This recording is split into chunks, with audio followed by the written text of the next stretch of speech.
Et je suis convaincu que si nous voulons que notre pays poursuive sa marche vers un développement harmonieux, il lui faut se réconcilier. Quels que soient par ailleurs les délits ou les crimes qui ont poussé les uns ou les autres à répondre devant la justice, à un moment donné, le pays doit pouvoir enjamber, faire preuve de pardon et de réconciliation. Et dans cette perspective-là, oui, il ne faut écarter aucune personne.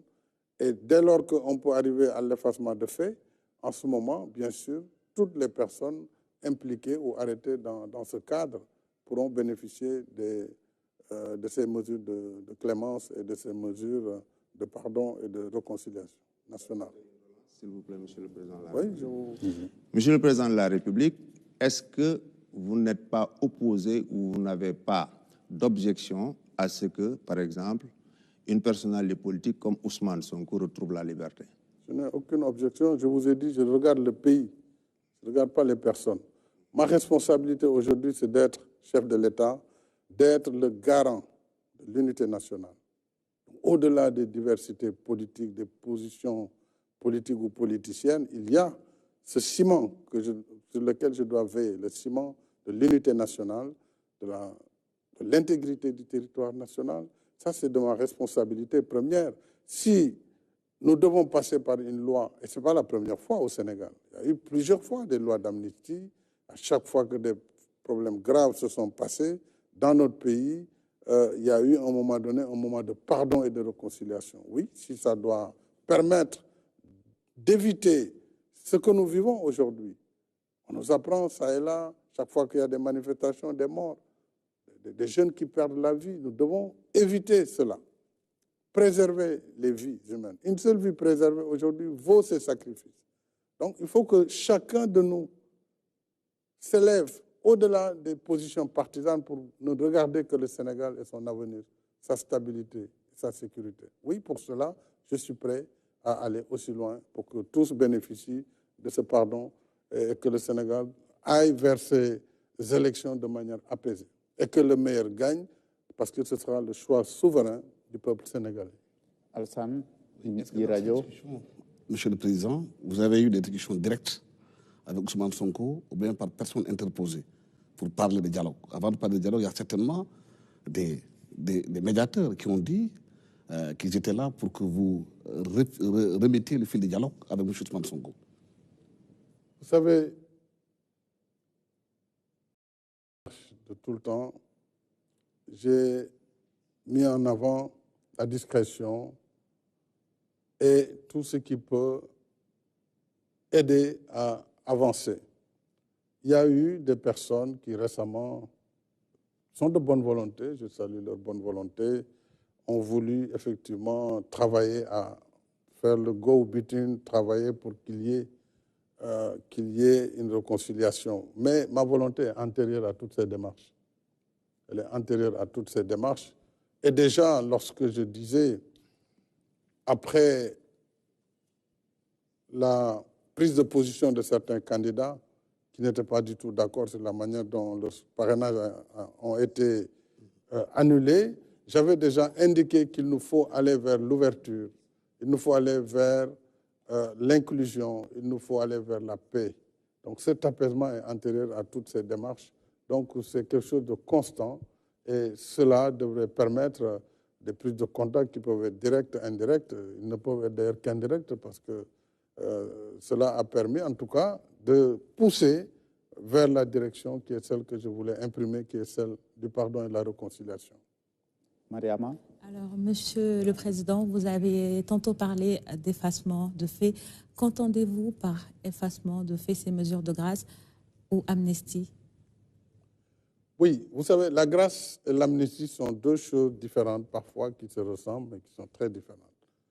Notre Constitution consacre à son article 47 que le président de la République a le droit de faire grâce. Chaque année, je gracie près de 2000 personnes qui sortent des liens de la prison, de la prévention. Et ça, c'est le droit de grâce, mais la grâce ne peut être donnée qu'à la fin du processus judiciaire. Il faut que tout le processus judiciaire soit terminée et que la chose soit bien jugée pour que le président prenne grâce et permette à la personne condamnée de sortir de prison, etc. L'amnistie, elle est obtenue par une loi. Donc, c'est l'Assemblée nationale qui vote l'amnistie. Ce n'est pas le président de la République. Le président peut exprimer une volonté, faire un projet de loi qui va à l'Assemblée. Ce sont les députés qui votent l'amnistie. Et l'amnistie ne s'adresse pas aux personnes, même si des personnes en bénéficient. L'amnistie s'adresse aux faits et efface les faits. Pour dire, nous voulons oublier. Nous voulons oublier, c'est pénible, mais il nous faut aller de l'avant. Quand vous voyez les crimes dans la Seconde Guerre mondiale, après plus de 80 millions de morts, il a fallu à un moment donné que les acteurs décident de tourner la page, malgré ce nombre de morts important, pour se donner la main, travailler dans la collaboration, dans le partenariat, dans la coopération, pour justement construire une paix durable.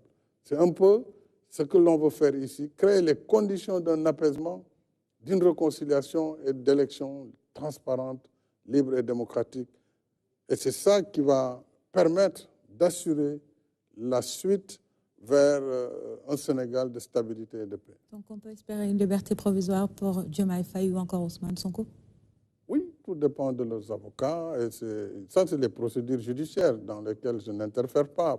Mais il y a des procédures entre le juge d'instruction, les avocats du détenu. Et ça, ils savent très bien comment ça se passe. Le procureur qui est sous votre tutelle? Non, oui, le procureur peut donner un avis parce que selon les chefs d'accusation, s'il ne donne pas un avis, bien sûr, pour certains chefs d'accusation, le juge d'instruction est lié. Dans ces conditions, si c'est la volonté du président de la République, le procureur pourra donner son accord. D'accord. Monsieur le Président, on a vu aussi une certaine réaction de la communauté internationale, des communiqués quasi journaliers sur la situation politique du pays.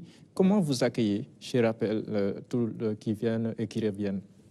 Je l'accueille avec beaucoup de peine parce que je ne peux pas comprendre que des partenaires qui sont avec le Sénégal, qui en principe travaillent avec nous sur les mêmes principes, lorsqu'il se passe quelque chose dans notre pays, et tous les pays peuvent avoir des difficultés conjoncturelles, ils doivent d'abord venir à la source, voir ce qui se passe exactement, au lieu de se suffire de commentaires qui condamnent de façon péremptoire, parfois de façon très violente, le président de la République, le Sénégal. Ça m'a fait de la peine, parce qu'au Sénégal, jusqu'au moment où je vous parle, une seule loi n'a pas été violée. Personne ne peut dire que le président de la République, en abrogeant le décret, n'était pas dans son droit. Là, le Conseil a dit que ce décret était adossé à une loi qui elle-même est annulée. À partir de ce moment, le Conseil joue son rôle. Donc, nous sommes dans le dialogue des institutions. Le Sénégal est un véritable État de droit. L'Assemblée nationale a eu son temps, a joué sa partition. C'est la seule qui doit voter les lois. Elle l'a voté.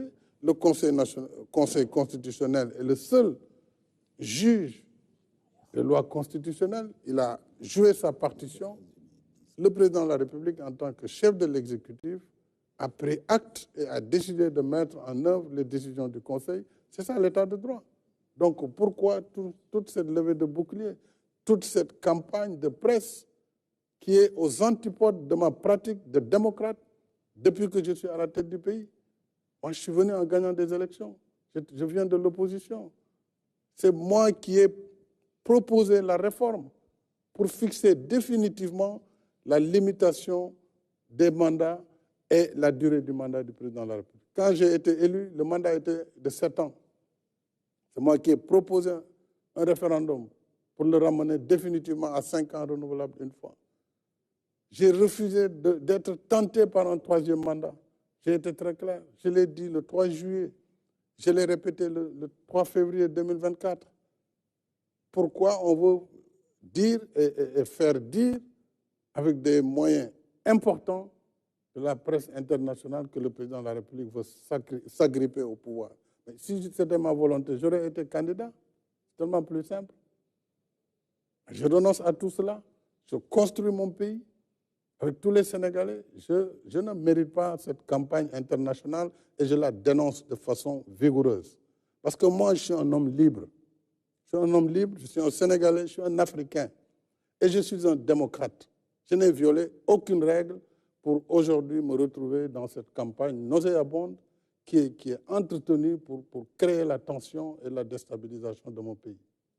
Donc je dénonce ce fait. Donc, Monsieur le Président de la République, au-delà de tout ce que vous venez de dire, en décidant d'arrêter le processus électoral, est-ce qu'on peut dire que vous avez évité le pire pour notre pays, le Sénégal? Je suis convaincu que si nous avions continué en fermant les yeux sur ce qui était en train de se faire, nous pourrions le regretter. Dieu seul sait et l'histoire pourra nous juger par rapport à ce qui s'est passé et par rapport aux actes qui ont été posés. Moi, je l'ai fait au détriment de ma réputation. Je l'ai fait au détriment de ma propre personne. Mais je sais, et c'est pourquoi j'insiste sur l'inclusion. Si on ne veut pas d'un processus ouvert, transparent et inclusif, nous pourrons vivre des conséquences qui ne seront pas les meilleures pour notre pays. Maintenant, si la question c'est le président de la République, lui, le 2, il a terminé sa mission. Donc ce n'est plus un sujet. Mais prenons le temps quand même de regarder les problèmes et de décider d'une date qui va être la plus proche possible, parce qu'on ne peut plus attendre très longtemps, la plus proche possible, et que le pays aille vers cette élection de façon apaisée. C'est mon souhait le plus ardent et c'est la seule ambition qui me reste à réaliser à la tête du pays. Alassane. Vous avez parlé tantôt de la loi d'amnistie. Qu'est-ce que cette loi va couvrir? Quelle est la période? La date de l'amnistie, la loi d'amnistie. Quelle est la période que la loi va couvrir et quels sont les faits qui sont concernés? Est-ce que ceux qui avaient été arrêtés pour des actes terroristes seront concernés par l'amnistie? Mais ça, il faut d'abord que le gouvernement valide le projet de loi que j'introduirai. Il y a des acteurs quand même qui doivent d'abord en être informés, qui doivent en discuter, et les députés qui doivent voter cette loi, si elle est proposée. Pour le moment, on en est là. Tout est en branle. J'ai donné les instructions très claires au ministre de la Justice, garde des Sceaux. Le gouvernement y travaille, le Premier ministre et l'ensemble du gouvernement, et nous allons aussi travailler au plan politique avec les groupes parlementaires, et après, tout ça peut aller très vite. Pour le moment, on en est là. Lundi prochain va s'ouvrir le dialogue national. Oui. Combien de temps va en prendre le dialogue? 2 mois, 3 mois? Non, non. 5 jours, une journée? Le dialogue, je pense, sur 2 jours, il doit être fini. Parce qu'on ne vient pas pour discuter de tout, on vient pour discuter de la date de l'élection. On vient pour discuter de l'après 2 avril, comment on va faire, c'est tout. La date de l'élection dépendra justement des positions à concilier entre ceux qui veulent absolument une élection juste avant le 2, et on verra comment, et ceux qui pensent qu'il faut aller au-delà, mais dans tous les cas avant le mois de juin, ou en tout cas avant l'hivernage, ça c'est clair. Donc ça, c'est le sujet du dialogue. Donc voilà les sujets. On ne va pas parler d'autre chose. C'est bien campé. Mais il n'est pas question de revoir le processus. Le dialogue, ce sera avec les mêmes candidats. Le dialogue s'en saisira. Ce sera avec les mêmes candidats ou on peut rebattre les cartes, comme on le dit, de manière triviale? Justement, c'est ce que je viens de vous dire. Ce sont les sujets sur lesquels le dialogue national devra donner des indications. Et s'il n'y a pas d'accord, le Conseil constitutionnel pourra donner un avis. Est-ce qu'il se fera ce dialogue-là avec juste ceux qui ont accepté la décision du Conseil constitutionnel? Mais non, le dialogue, ceux qui ont rejeté la décision? Non, le dialogue concerne tous les acteurs, y compris ceux qui sont d'accord, ceux qui ne sont pas d'accord, parce qu'il s'agit de trouver une solution qui permettra à notre pays d'aller aux élections le plus rapidement possible et dans la paix. Donc tous les acteurs sont concernés.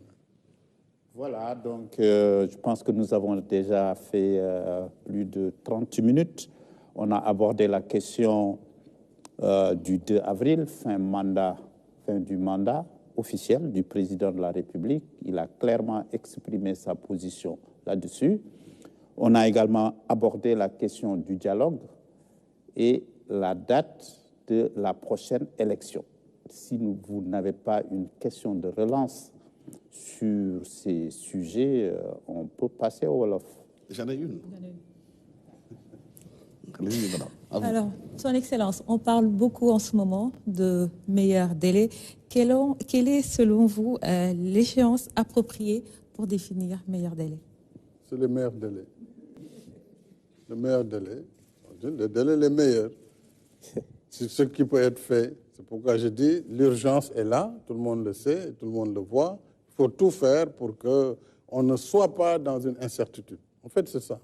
Il faut qu'au sortir du dialogue, mardi, qu'on ait une date. Le plus rapidement possible. Voilà, c'est ça. On peut le dire le plus rapidement possible, les meilleurs délais. Bon, donc ça, c'est du français, chacun comprend comme il peut. J'ai juste deux petites relances, Monsieur le Président.